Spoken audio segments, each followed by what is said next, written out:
Hello everyone, Loremaster of Sotek here, and I'm back with another video for 6.3 Ideas and Speculation. So last time we talked a lot about the Lizardmen, and we talked about things like Blessed Spawnings and yada yada yada yada.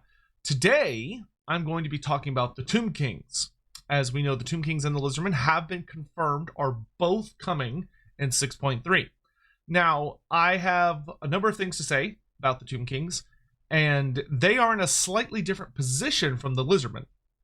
As with the Lizardmen, they gave us a pretty good idea of what we'd be getting, as it seems like the main focus is basically the tech tree, maybe the build tree a little bit, things like the Blessed Spawnings, but we know they're not touching the Geomantic Web, and we also know there's no crazy new things coming.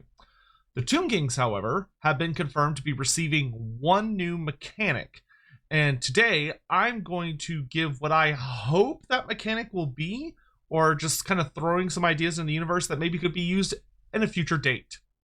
And then I will also talk about the things that I'm hoping to see for the Tomb Kings for 6.3. That way, we're just, getting these ideas out into the ether, and y'all can feel free to comment on them down below and share your thoughts and yada, yada, yada. So, I'm going to start with the big exciting thing, which is my proposal for a new mechanic for the Tomb Kings, one that I think they need, that would add a significant amount of excitement to their system that then we can go from. So, what do I recommend? A unique Confederation mechanic. That's right, a new system that would allow the various Tomb King factions to confederate with one another.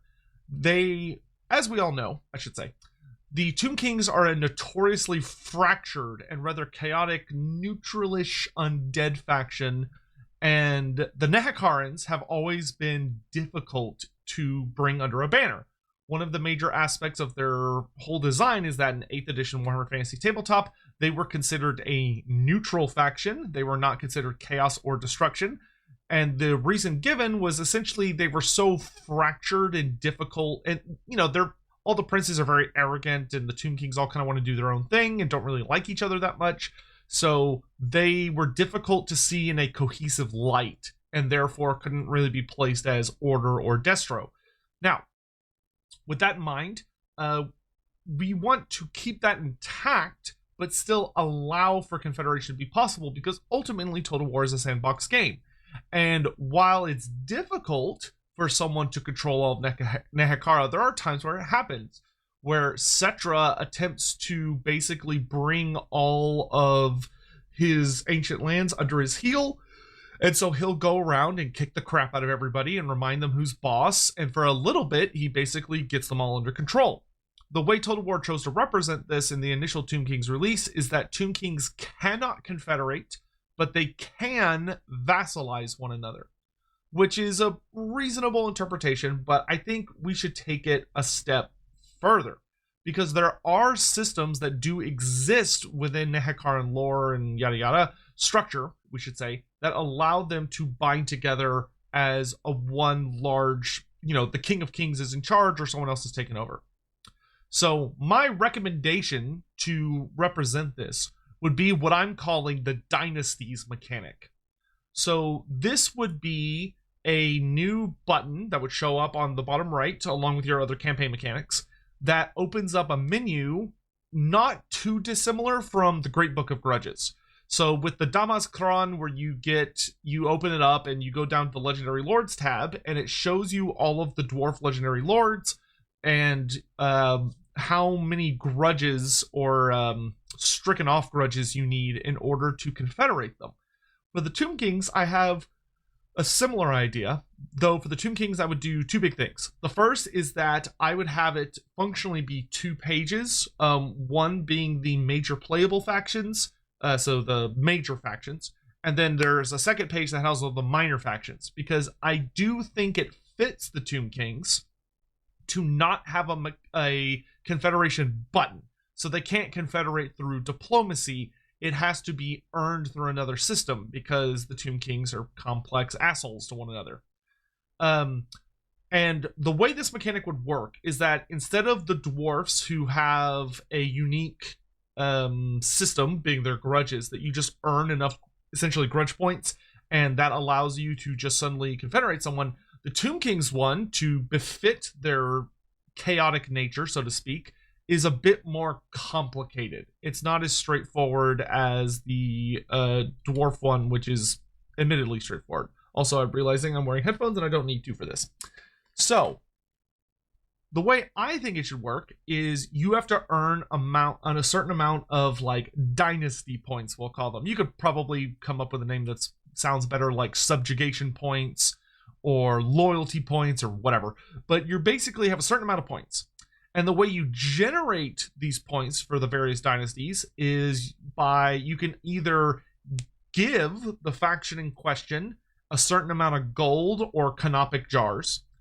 Then you can either achieve certain kinds of missions and quests. So maybe you'll get a quest that if you accomplish it, it will give you a certain amount of points towards that faction, right? So think about how we have diplomacy quests for most races in the game, where it's like, oh, if you're playing, let's say you're playing Karl Franz in the Empire, you get a quest that says, hey, if you go attack an enemy of Midland, it'll make Midland be happier. You know, you'll get plus diplomacy points for a little while. Whoopee.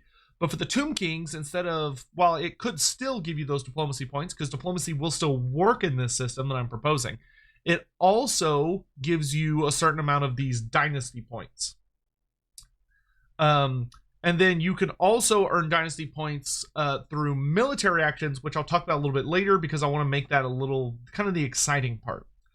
Now, depending on which legendary lord you play, to make this feel dynamic and lore accurate, you know, to give you that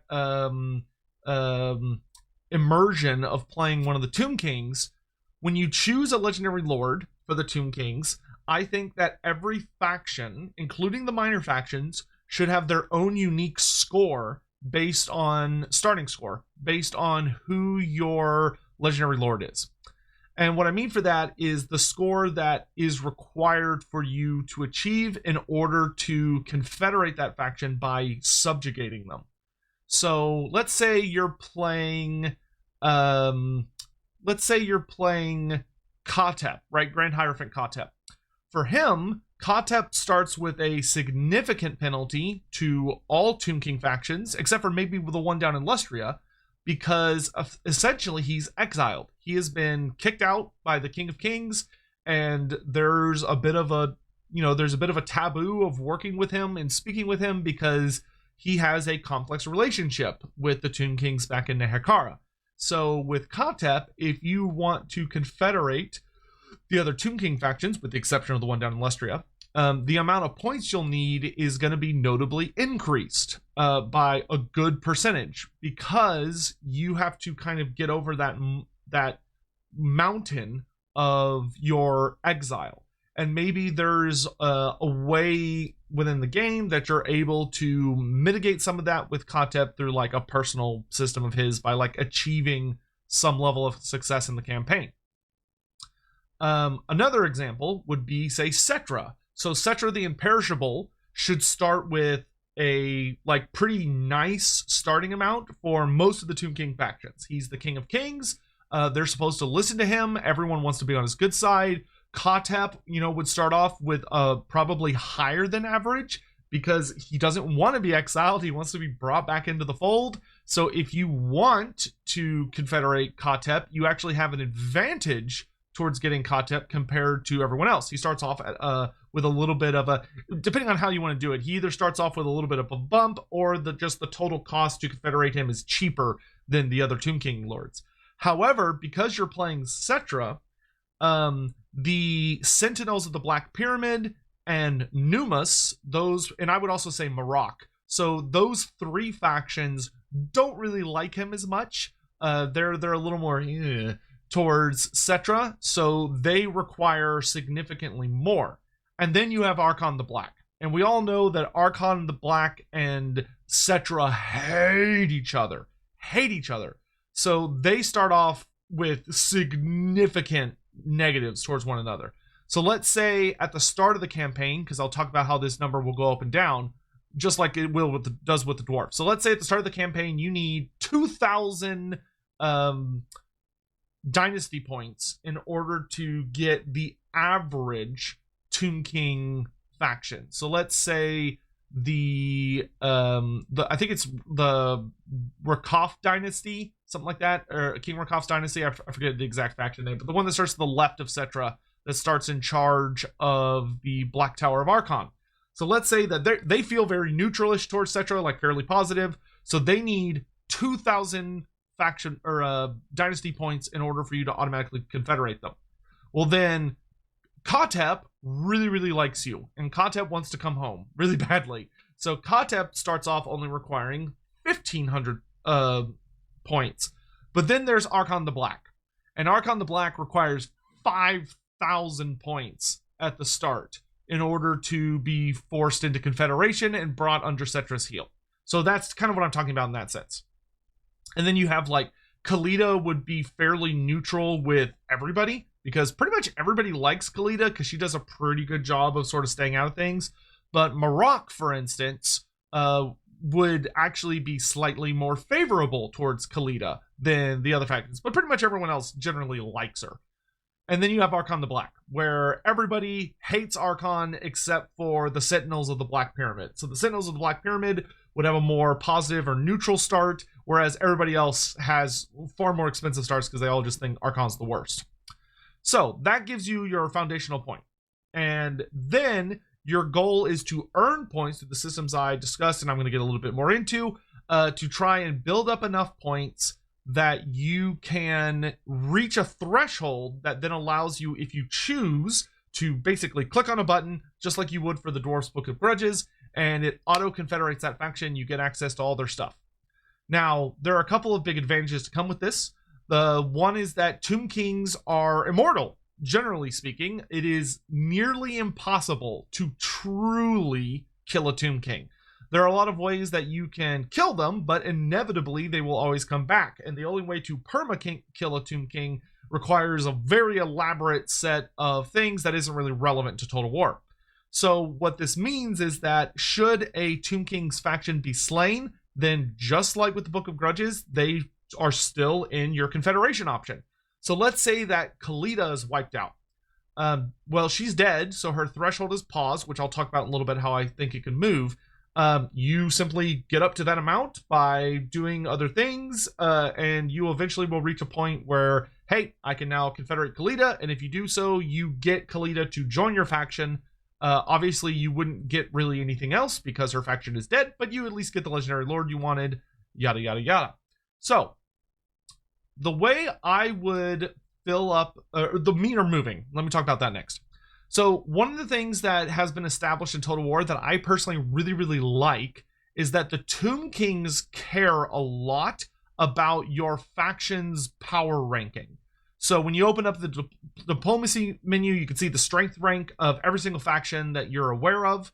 And, you know, it's got a number next to it that shows how powerful they are in the grand scale. And the Tomb Kings were long ago established having a unique diplomacy trait where they are more impressed by people that have a higher strength rank, where most factions tend to maybe feel more threatened. The Tomb Kings are like, oh, that guy's pretty strong. That's pretty cool.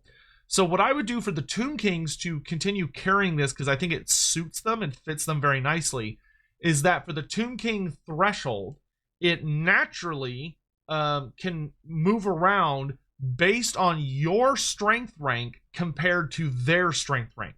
So let's say you're playing Cetra the Imperishable, and your strength rank 35. Well, let's say, it's just an example.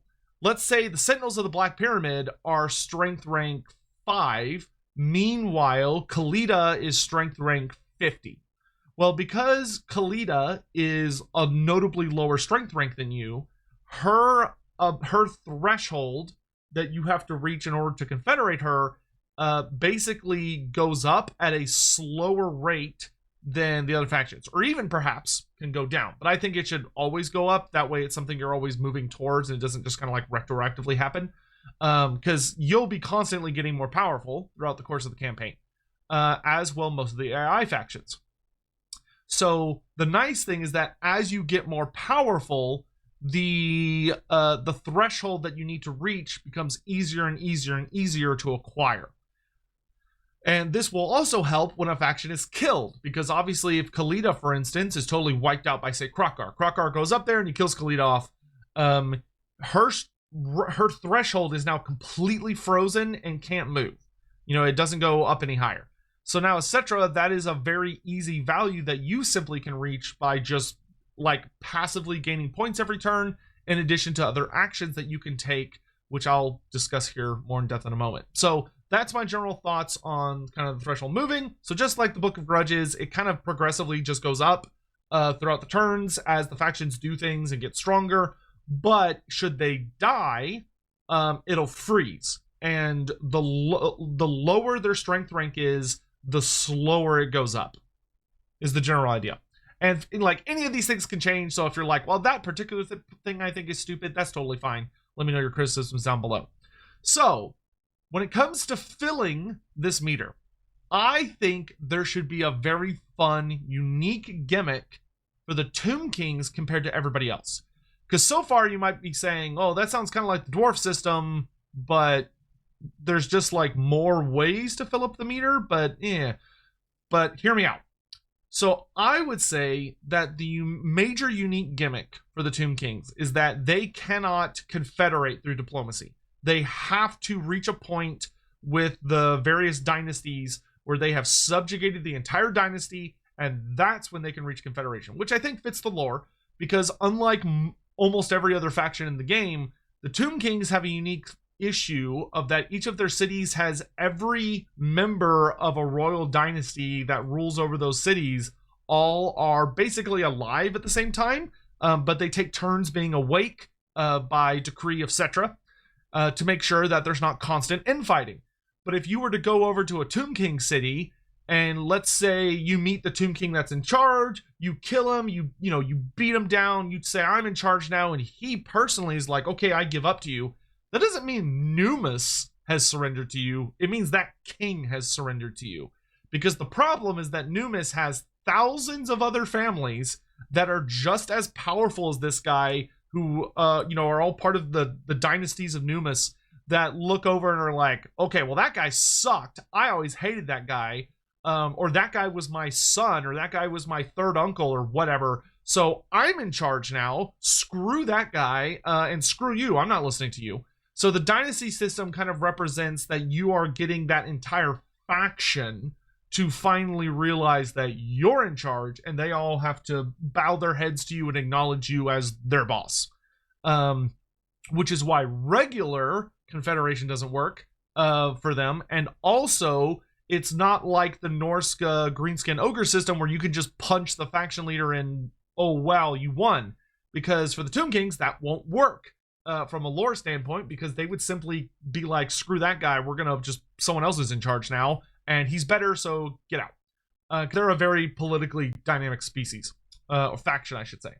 So, the main way that I would recommend filling up this meter is you have little things you can do to just kind of add points to keep up with the passive increase. So if you're, like I said, you could donate resources to them to get like a notable bump. So you could give them like 1,000 gold or 5,000 gold. Like maybe there's like a small amount and a big amount. So you could give them some money, or you could give them canopic jars.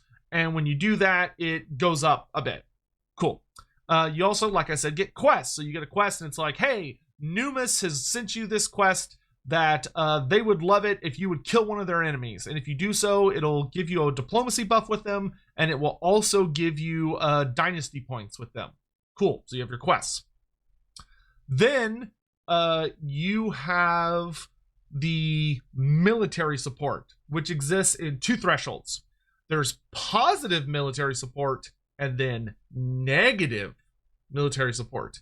So the positive would be something like, if I'm playing as Khalida and I've got Maroc over there, and I have signed a non-aggression pact with Maroc, that generates a certain amount of dynasty points each turn. Well, now I've got military access with them. That generates some each turn. I've got defensive alliance or military alliance. That generates points each turn. Trade agreement, that generates points each turn. If I'm attacking enemies that they don't like, that generates points each turn. So like working against mutual enemies makes it easy, and it's like a slow trickle. So if I've built up to the point where I have a military alliance with Morocco and we're fighting mutual foes, I am now getting a pretty considerable amount of points per turn because all of those different treaties are stacking and I'm attacking mutual enemies. So they're happy with me, and that's building up towards the likelihood that they will bow their heads and allow me to subjugate them. But there's a better way, which you can achieve this through positive diplomacy. It's hard, but you can do it. Or you could achieve this through force, which is vassalizing. Because vassalizing is the main way, lore-wise, that the Tomb Kings dominate one another and show who's boss. So when Setra became King of Kings of all Nehekara, the way he did it was that he got some of the cities to like him enough that they were like, oh yeah, we acknowledge you as the big boss. But most of them told him, gave him the double birds, and he had to go around and just beat them into submission. And this would be the same concept. If you can convince someone to become your vassal through being nice to them and giving them money and trading them settlements and all that jazz through normal diplomacy, great. Or you can declare war on them, go beat the snot out of them, grind them down to their last city, and you vassalize them. When you take over their capital, you say, hey, you belong to me now. And when you have vassalized a Tomb King faction, that generates the most points by far of any system.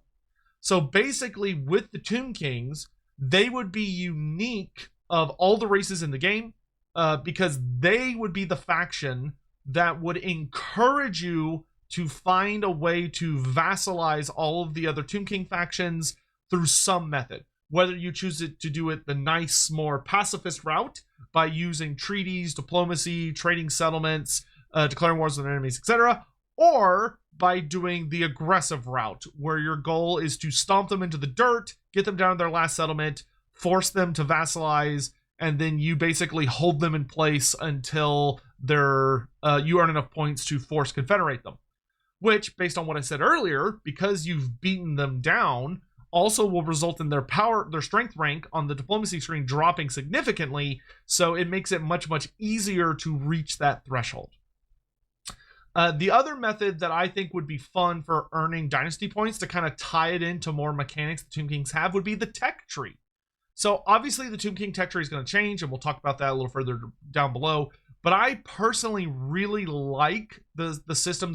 I think the techs need to improve, but I like the general system they have, where you have like the 6 major dynasties, and each dynasty, when you finish it, gives you an army slot, slows down future tech research, and also opens up all the techs associated with that dynasty. I think that's a cool system. What I would do is I would add another bonus that every time you finish one of those big tech dynasties, so like the whatever of the first dynasty, you basically get a huge buff in the dynasty points to the Tomb King factions that are associated with that dynasty.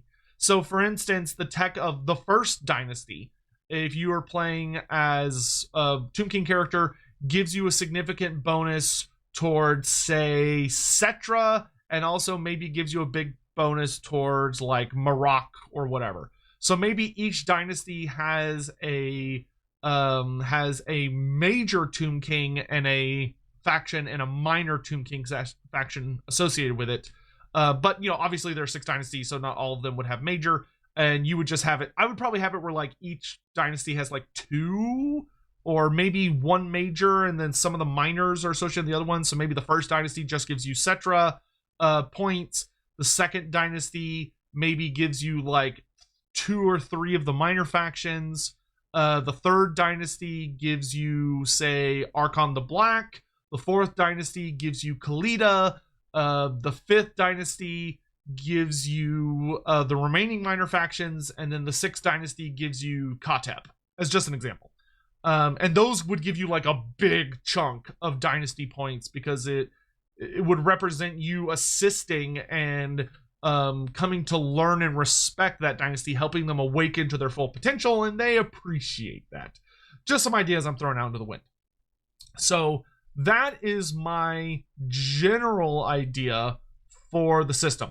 So if like you're playing Cetra and you're like, okay, I really want to confederate Numis as quickly as possible, the best way to do it would be that you could send them extra money and canonic jars you have to just keep getting those big bumps of dynasty points while you're simultaneously fighting him, because those bumps you're getting are basically represent you giving rewards to other kings, queens, prince, and princesses in the dynasty that aren't directly fighting you, but maybe are back in Numis, and you're trying to convince them that they should join with you, join under you. So you're giving them goodies. Meanwhile, you're fighting the king of that dynasty, who is the active faction leader, and you punch him down to his final settlement, you vassalize him, and now you are earning a base amount of points every turn from vassalizing him. You're also a significantly higher power rank than he is.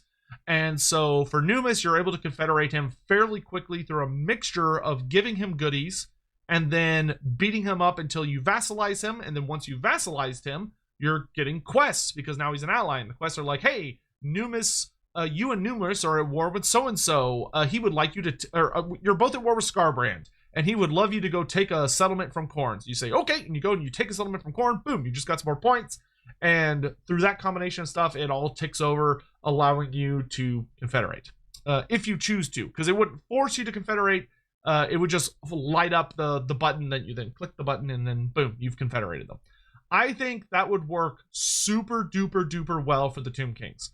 I think it would give them a very unique gimmick. It would give them some very unique flavor, and it would maintain the idea that confederation among the Tomb Kings is much more political and much more difficult, often motivated by force, but doesn't necessarily require it. So do let me know what you think about that, but that's the idea I have for a unique mechanic. Now I'm going to blow through the rest of these because time. So some other things I'd recommend is that I think each of the Tomb King Legendary Lords could use like a little addition. Nothing crazy. I'm not like going like full, oh, they all need unique mechanics. But just some fun things that I would include.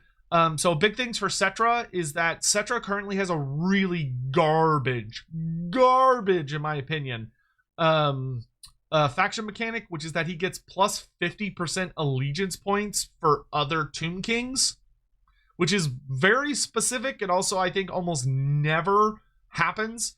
It's just not the way they really play. I don't really find myself making military alliances with the other Tomb Kings and then getting allied units from them. I think that's terrible. I would instead convert that into my new dynasty mechanic, where basically because he's the King of Kings and he is, the big bad, he passively generates a significant amount of extra points for the dynasty confederation mechanic. So where most factions say passively generate like maybe 10 points per turn in addition to everything they do, Cetra maybe generates 50 points per turn or 100 points per turn, whatever, just because he's that much cooler. So he just passively gets a bunch of extra points every turn. But if you go with the dynasty mechanic, if not, I don't know what to replace it with, but it needs to be replaced with something because it's just a bad mechanic. Archon the Black. The only thing I would do with Archon the Black, I think for the most part, he's super fun and easy. I think he should get Crypt Horrors. If he can have Crypt Ghouls, he can have Crypt Horrors. Archon the Black is nefarious enough and clever enough that I think he can very easily get access to enough vampire blood to make his own Crypt Horrors. Plus, if you watch Archon the Black's intro movie, there are Crypt Horrors walking around behind him. So please, CA, give us our Crypt Horrors. We deserve them. So I would just add the Crypt Horrors to the higher tier of his unique vampire count building. For Kotep, I would make a notable but fun little change, which either on his faction mechanics or on his skill tree for the Grand Hierophant skill, Kotep should grant all Lich Priests in either his army or his faction the Elemental Mastery passive that is based to Grand Cathay. I think that would be super reasonable. That would make him feel like the big wizard faction and would make his Lich Priests feel a lot scarier, where basically the more Lich Priests you have sitting in an army together, the more powerful they get. I would also add it to, I can't remember if they already have it. I don't think they do. But I would also add it for his faction, or maybe just his army, either one. I would also add it to Casket of Souls units and Hierotitans. Just allow the idea that with Kotep, you really are rewarded for building an army that has multiple Lich Priests, Hierotitans, and Caskets of Souls by making them stack to make your spells really strong. I think that'd be super fun. Even if it was just for his army. It doesn't have to be for the whole faction. I think for the whole faction would be totally fair, and that would give him a really fun gimmick, but you could just make it for his army.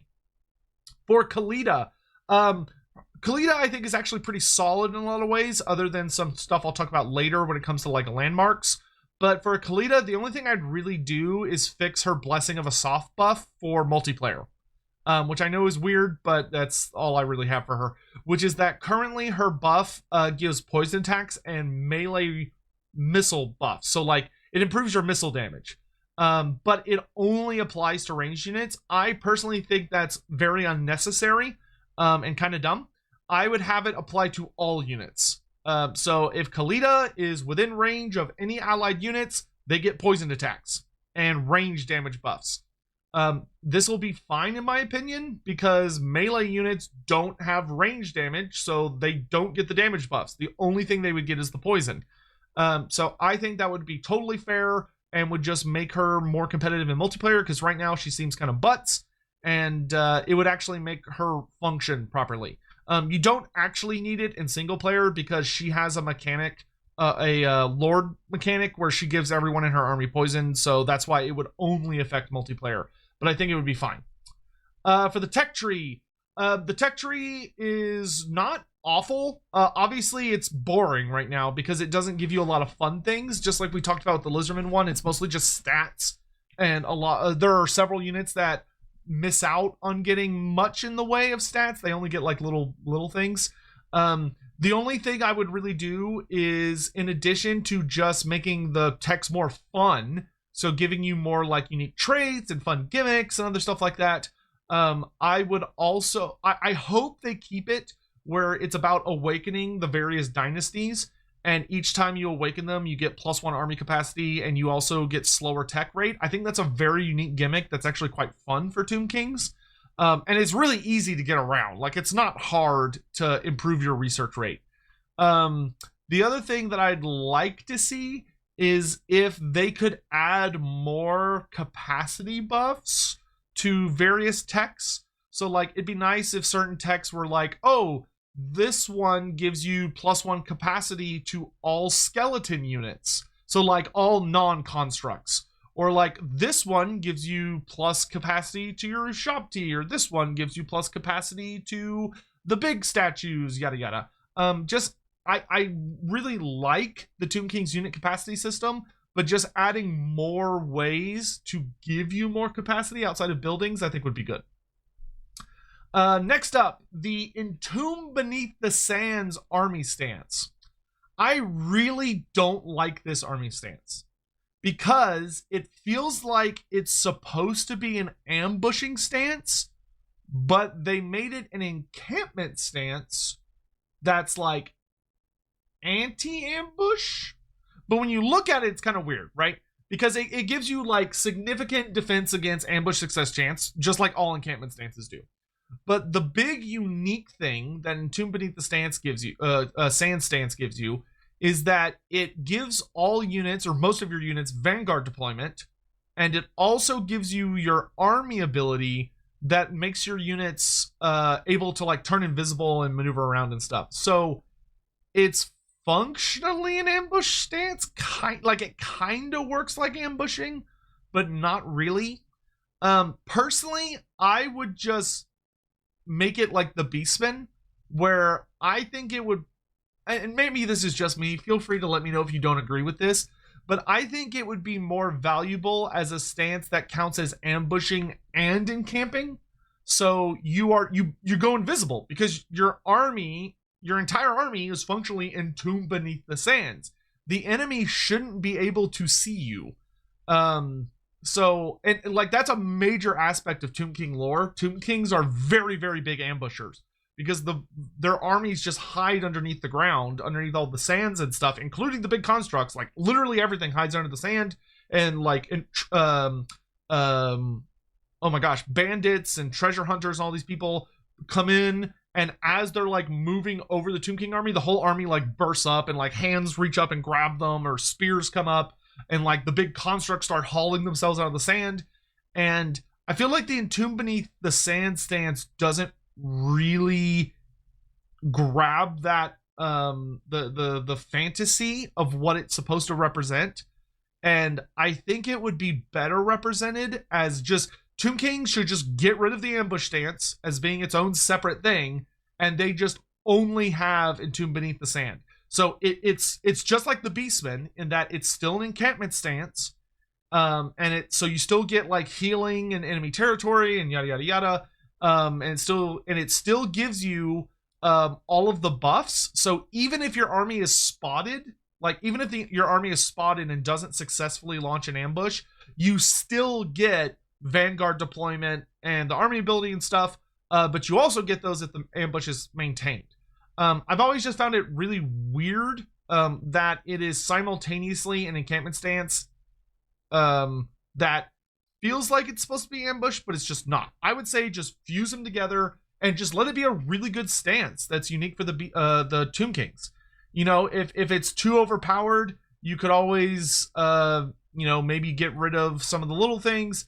Or make it where it's like it's not as effective in non-desert territory. So maybe when it's used in a desert, it has like a higher chance of success for ambushing. If you use it outside of a desert territory, it's not. But I don't think that's necessary.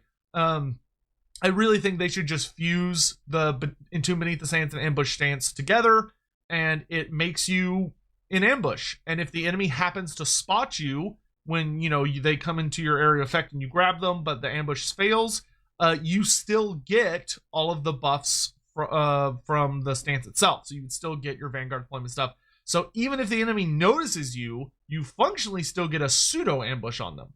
I think that would be very flavorful, and that would be very unique for the Tomb Kings, and it would be super fun. And that's just my opinion. Landmarks. Okay, so pyramids. The current pyramids kind of suck. They're not awful, but they're not great. Pretty much all of them basically give you improved control in that province and like surrounding provinces. And then they'll usually give you like +2 winds of magic capacity to all armies, which is not that great. And then they'll give some like faction-wide buff, which will be like 5% extra income or slight buffs to whatever. Most of them are pretty bad. What I would recommend is that instead of it being that you get just like, oh, you get 2 winds of magic capacity, I would change that to make it actually good by saying either you get like +2 minimum winds of magic, which is much, much better in most cases, because that basically means that even if your magic is at like 0, instead of only getting like 20 winds of magic, you'd have 22. And that like, when you start a battle, you just are guaranteed to have more magic, or it should improve how much winds of magic your army gets per turn. Now you could do a mix. So maybe one pyramid increases all your army's maximum wind of magic by like say 5. And then a different pyramid gives you +2 winds of magic per turn, so you regenerate your winds of magic more easily, even if you're in an area that has like dampened winds. Maybe a different one gives you like +2 minimum winds of magic, so no matter how low your magic is, whenever you go into a battle, you're more likely to have a good amount, etc., etc. Either one would be fine, but that current thing's pretty boring. I also think that all pyramids should give garrison units that are themed to the pyramid in question. So, for instance, Cetra's pyramid should give you Tomb Guard and Chariot garrisons. So it should add like several units of Tomb Guard with halberds and maybe 1 or 2 units of archer chariots to the garrison. If you build the Pyramid of King Far, it gives you like units of it gives you like a significant amount of like Tomb Guards with sword and shield, and maybe like a couple units of Ushabti. If you build, and each of them is slightly different, and they add to the garrison, making those cities significantly more defensible. Speaking of King Far, his pyramid is in the wrong place. It's in the wrong place. CA, please fix. King Far is actually from Morocco. He is King Far of Morocco. Currently, he is in Numis, which makes no sense because that's not where he's from. So please move King Far's pyramid to Morocco, which currently does not have a landmark. So just move him there. The end. Super easy. Barely an inconvenience. So let's move him to Morocco. Then, oh, sorry, he's in Qatar right now, not Numis. My bad. He's in Qatar, which is even more egregious. No, it's pretty much the same. He's on the wrong side of the valley. So move King Far's pyramid to the city of Morocco. Then in Qatar, I would put a new landmark building. And if you want them all to be pyramids, this one I would recommend the pyramid of King Nemuhareb. That would be a perfectly fine option. Nemuhareb, who I believe is a character from the Nagash trilogy, which lore-wise, I hate those books, but there are things we could pull from those books as fun lore references, so we can pull like some of the tomb kings from that era and put them, give them landmark buildings. So the other idea would be, instead of a pyramid, give us a Valley of Kings landmark. The Valley of Kings, which is, so that big valley through the southern World's Edge Mountains that connects eastern and western Nehekara, is known to most as the Charnel Valley, but it's known to ancient Nehekara as the Valley of Kings, because the sides of the valley are actually a bunch of carved great Nehekaran statuary of various kings and princes and gods and important entities from over all of Nehekara's history. And the statues are fully, alive. They're constructs. So they're able to like pull themselves off the wall and stomp around. And the Charnel Valley is very dangerous to cross because oftentimes the statues protect it because they just kind of wander around. So maybe giving us a Valley of Kings landmark building in Qatar could be super cool. That gives faction-wide buffs to all construct units. That would be really fun. Libarus. So this is the big thing for Khalida. Libarus should have a very nice landmark for Khalida because it's her home and it's like a really important city. So can we get the Pyramid of Khalida? That would be really cool because Khalida had one. Like, she died and she was fully entombed and everything and put up in a pyramid.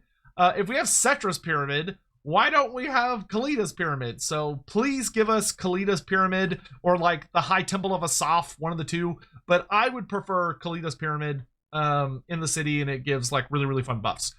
So maybe it gives like, in addition to the occasional faction-wide buff, maybe it gives like poisoned attacks to all units in that region.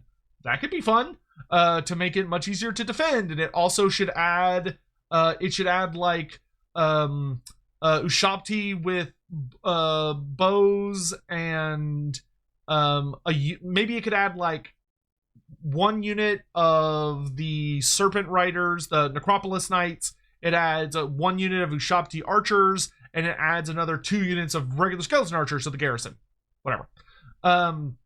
Then for Rysetra, which is the last big Tomb King place that currently does not have a landmark, and in my opinion, every major Tomb King city, and then like the named notable cities, should have a landmark.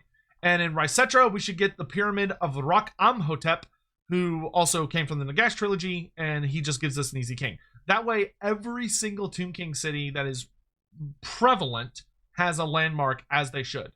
The other thing I would do is I would make it so that the pyramid structures for minor settlements, so Numis, Morocco, I think Morocco's a minor settlement, Libarus and Rysetra, etc., their pyramid should add walls to the garrison, as if they had built the garrison structure.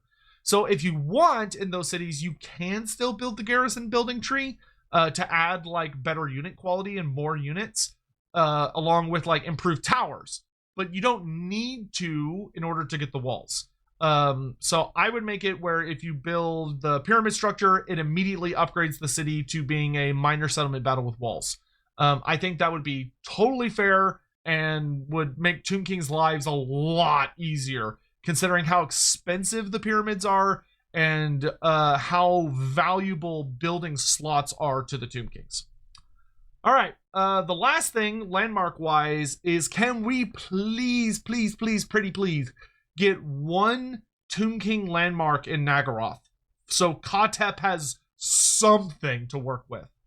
What I would recommend is adding a landmark to the Clarok Spire, where Katep is, that represents explaining why he's there. Like, gives us an explanation for why is Katep in fucking Nagaroth, right? Where he, in the lore, he never actually went to Nagaroth. So giving us an explanation of like, oh, he came to the Clarok Spire because there was something there. And so give him a unique building. Make it like the ransacked Elven Tombs or ransacked Druki Tombs, or make it like the Grand Library of Katep, but make it something that is super duper cool. I would recommend maybe like a tier 2 building that allows him to recruit Tomb Scorpions at tier 2 instead of having to wait until tier 3. Or maybe it could be a tier 3 building that allows him to recruit Tomb Scorpions and Hyrotitans. That could be really cool. Maybe it also buffs the chance of the Winds of Magic getting stronger in that province. So it's far more likely that he's always going to be like having positive magic when he's in that province. Maybe this could be the building that gives all Hyrotitans in his faction the elemental mastery power. So all the Hyrotitans in his faction, is if they're in an army with a wizard, they improve the damage that spells do. I think that would be super reasonable and would just add some really just nice little spice and flavor to his campaign. Next up, the Books of Nagash. The Books of Nagash are okay. I have two major issues with them that I'll line out real quick. The first is that one of two things should change. Either A, the Books of Nagash should be brought a little bit closer to their relevant Tomb King factions, because many of them are so far away that it's absolutely obnoxious from, you know, the relevant factions. And if the answer is no, we want to keep them where they are, that's fine. If you're going to do that, you should either heavily buff what they do, because right now some of them are pretty nice, but others are meh. Particularly one of the Books of Nagash, its big buff is that it lets you see every gem, gold, and marble settlement on the map. Who cares? That's what? No, that's a terrible one. So that one, which I'm pretty sure that's the second Book of Nagash, that one should just be redone. That one sucks. Just redo that one from scratch. But what I might recommend is maybe we could make it where you could teleport to Books of Nagash if you pay a certain amount of money. So imagine if it was like, oh, I really want that Book of Nagash, but oh my god, it's like way over there, like behind all this stuff. What if we added in a 10,000 gold teleport, right? Like make it super expensive if you want. You know, most of the time teleporting to a quest costs 500 gold, but this is special because it's a whole, like, you get in there, you fight a big battle for the book, and you get out. So maybe you can make it like 5,000 gold or 10,000 gold. So it's much more of an investment, but it allows you to teleport to the book, fight, and if you win or lose, you teleport back. That way it gives you the opportunity to grab it without having to go on like a grand exodus. But I would also be fine with letting them stay as these really far away things you have to go get, as long as the rewards are worth it. Currently, most of the books are pretty okay-ish. One or two of them are really bad. And there's like one that I'm like, ooh, or there's like one or two that I'm like, ooh, that's pretty nice. So I would just go back to the books and make sure they're all balanced out to be significant buffs. Same goes to Volkmar and Manfred von Karstein's version of them. Also, another problem I have with the books, and this applies to the Tomb Kings, Manfred von Karstein and Volkmar the Grim, which is that, for the love of God, please add in the system that you can acquire books from settlements by either conquering them or making a military alliance with the faction that owns the settlement. I hate so much when, like, I'm playing through a campaign, I'm having a good time, and there's a faction that I'm actually really getting along with, and we're building up this big alliance, and then they take over a settlement that has a book in it. And now I'm just fucked, because either I have to completely break down that alliance and kill someone that I was having a great campaign having as an ally to get this book, or I just have to be like, well, I guess I'm never getting that book ever again. And I hate it. It sucks. Don't make it defensive alliance, because, you know, fine, that's too easy. Make it a military alliance, right? Make it where if you have a full military alliance with them, you have earned their trust to the point where they're like, hey, you know what? I trust you with this book. Here you go, friend. I think that's completely reasonable. Next up, Tomb Princes should have access to the Cimmerian Warsphinx. I doubt they're going to do that for 6.3 because it's probably coming up too soon, and I don't think the Tomb Prince would necessarily be easy to throw on the Warsphinx necessarily. It might be. I don't know if they could just like take out the Tomb King and put the Tomb Prince there. But on tabletop, the Tomb Prince could ride a Cimmerian Warsphinx. So why can't I do it in Total War? The way I see it is this. It can't be balanced, because if the Scar veteran hero is allowed to ride a goddamn Carnosaur, right? And like the Skink Priest can ride Stegodons, why is it not allowed that my Tomb Prince can ride a Cimmerian Warsphinx? That's all I'm saying. So please make them tabletop appropriate and give the Tomb Princes access to the Cimmerian Warsphinx. Next, I think it'd be very, very cool if we got 1 or 2 new Mortuary cult units, which for those that don't know, Mortuary cult units are kind of like Regiments of Renown, but they're available through using resources in the Mortuary cult system instead of just leveling up. A unit that I think would be really, really, really cool as the new max tier unit would be, please give us Senehesmet. So Senehesmet is, it was considered one of like the great lords for a time of, I think it was Qatar, but he is a Lich Priest that instead of having his body like ritually entombed / embalmed in a tomb scorpion, which is usually what happens to a Lich Priest, when a Lich Priest dies, they will, the tomb scorpions are functionally like offensive sarcophagi. If you actually look on a Tomb King's back, you can see the body of the Lich Priest entombed on its back, and the Lich Priest is controlling it. But Senehesmet was super cool because he was like, nope, don't put me in a Tomb Scorpion, put me in a goddamn Hierotitan. So I think he would, it's Vizier Senehesmet. I think he would make for a really, really cool max tier Mortuary cult monster, where he's almost kind of like a legendary hero, but it's, you know, it's a more of a unique Hierotitan as opposed to a character, and he's just super baller and has some unique buffs and abilities and stuff. That would be very, very cool. Please do that.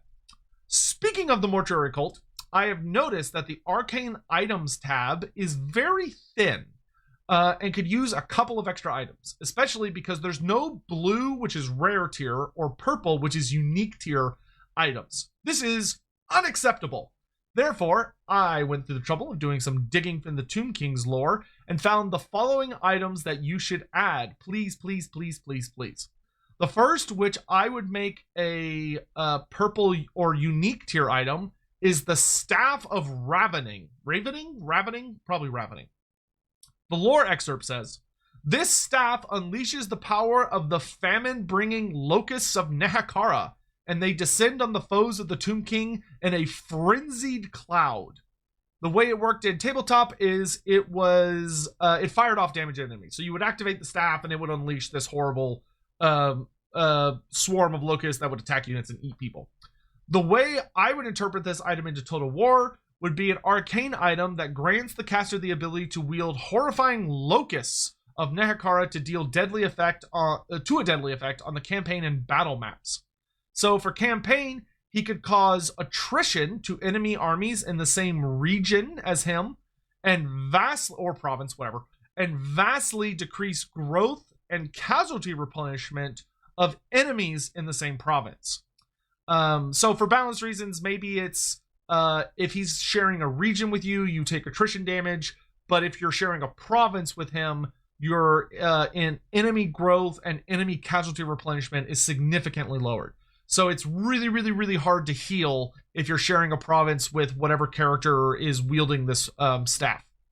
For battles, I imagine the Staff of Ravening is a very nasty item that causes the character to deal essentially Flock of Doom damage, representing the locusts rather than birds, to all enemies within 30 meters of him, so long as he's in close combat. So think of it as like Malagor, when Malagor gets that high enough on his skill tree, where if he's in combat, he's just dealing Flock of Doom damage constantly to everyone around him. I think the staff doing that would be super cool and completely reasonable. I also think that it should grant the character wielding it one use of the Tomb Swarm army ability.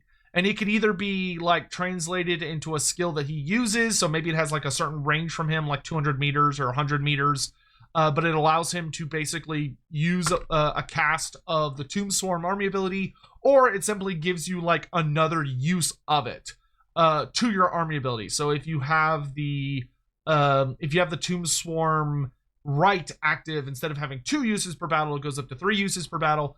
Personally, I would just make it an ability on the character and give it like 100-meter range, so he has to be vaguely close to use it. That way, if he dies, you don't have it anymore. I think this would make for a really fun, spooky purple item, but I don't think it would be overpowered because you can only make a single one, and only one character in your faction can have it equipped at any time. Obviously, CA has like their fun little rubric system now, where they balance the items according to like item power level on this rubric. So of course, take everything I'm saying with a grain of salt, because CA would have to do the magic they do to make sure the item is balanced. The second item I would recommend for a blue arcane item or a rare item is the Staff of Mastery. And the lore says, wielded by Amon Shapa in the time before the Great Awakening, this copper staff draws magical energy from the Wind of Light to power the Lich Priest spells. In tabletop, this was a very straightforward item that just made your casting stronger. So it gave you a higher likelihood of your spells going off. I'd interpret this item into Total War as a blue/rare item that would grant significantly more spell casting ability to the wizard wielding it. So maybe something like it gives you 5 winds of magic per turn to your army, and plus 5 minimum winds of magic. So it makes it a lot easier as you get into a battle that you're not only going to have more magic, but you start off with more magic, so you can just start casting spells immediately. Of course, CA, once again, they have the rubric. They can improve or alter that as they need to. Another thing, and I think second to last thing, is I would really like to see the banners of the Tomb Kings expanded. Currently, the Tomb Kings have 2. In the entire game, there are 2 unique Tomb King banners that I'm aware of. I went and checked on like the Total War wiki and looked around. I can only find 2. That's silly. We should have more than that. So I'm going to talk about the other ones that exist from the tabletop game that should be added into the game. Also, I would really like to see banners added onto the Mortuary cult. So you have like your weapons, armor, enchanted, talisman, arcane. Just add a banner section. I think a banner section would be completely reasonable. You could even make it where you're only allowed to make each banner once, and the rest you have to like earn. But I think it would be completely fine for the Tomb Kings to be able to craft their own banners. So the 2 that we already have in the game are the Banner of the Hidden Dead and the Standard of the Undying Legion. These should be made into craftable banners in addition to the following. For each of these, to save on time, I'm just going to read their lore description, and then I'm going to tell you vaguely what they do and what they should do something along the lines of in Total War. The Standard of the Sands. Created for the famed general Amenhotep the Great, this banner summons a raging storm of sand that sweeps over the battlefield. With screaming winds and biting sand assaulting them, the enemies of the Tomb Kings become momentarily disoriented and confused. So basically, this banner made it where enemies in range of the people wielding the banner have lowered movement speed and leadership. So if you put this on a unit, it should give them like an aura that lowers speed and leadership of nearby enemies. The icon of the sacred eye. The the arcane power of this stylized icon of the unblinking eye infuses the unit that carries it within their ranks, making their blows strike true.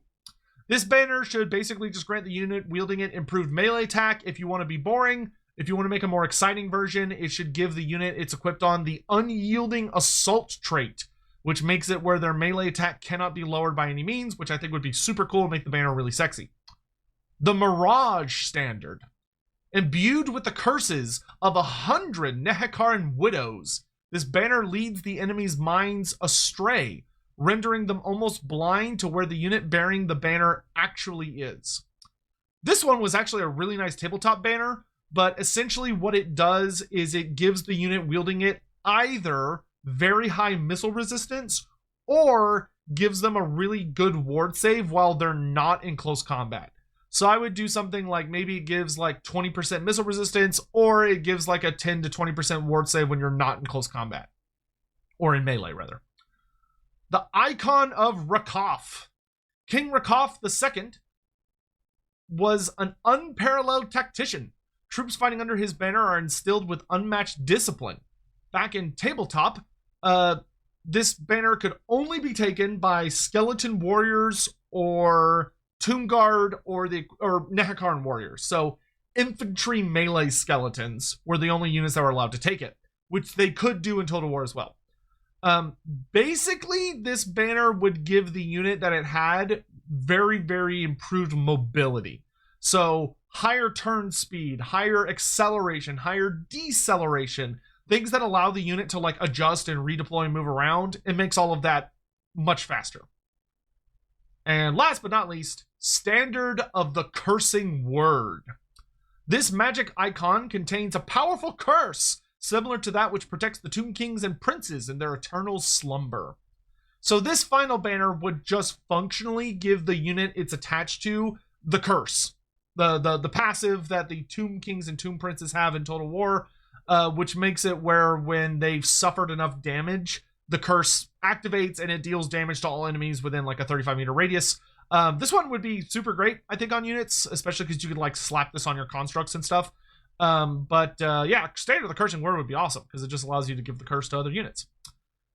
And then the last thing I'll be talking about, which is also the shortest, is the building tree. Overall, I generally like the Tomb King building tree. I think what we need to do is just make it where, knowing Creative Assembly, they're probably going to adjust the tiers of a lot of the buildings because the Tomb Kings are very tier 5 heavy. So I would not be surprised to see some of those brought down to like tier 4, etc. But what I would really recommend is at least, I think all military buildings, but at minimum, the advanced military buildings should have additional effects. So like if I build the Tomb Scorpion building, it shouldn't just give me +1 Tomb Scorpion capacity. That's boring and lame. It should also give me like improved ambush success chance in this region, or it should give me additional finances, or it should give me lowered success chance on enemy hero actions, or, you know, just spice up all of the advanced military buildings. When I build the Cimmerian Warsphinx building, it shouldn't just give me +1 Warsphinx. It should also give me like buffs to armies fighting in that region, or buffs to the garrison, or yada yada yada. Just make them fun, make them interesting. And that brings us to the end of my Tomb King proposal changes and hopes for patch 6.3. That took a fucking hour. Most of that was me talking about the mechanic, the Confederation mechanic, the Dynasty mechanic. But yeah, that's all I have to say on that. So please do let me know your thoughts on the video. What are your thoughts on my ideas? Do you like what I've suggested? Do you hate it? Do you think it's smart? Do you think it's dumb? Feel free to let me know what's going on in your brain. I would really appreciate it. And yeah, that's it. So I'm going to get to editing this video and hopefully have it out in a reasonable time. Thanks for watching.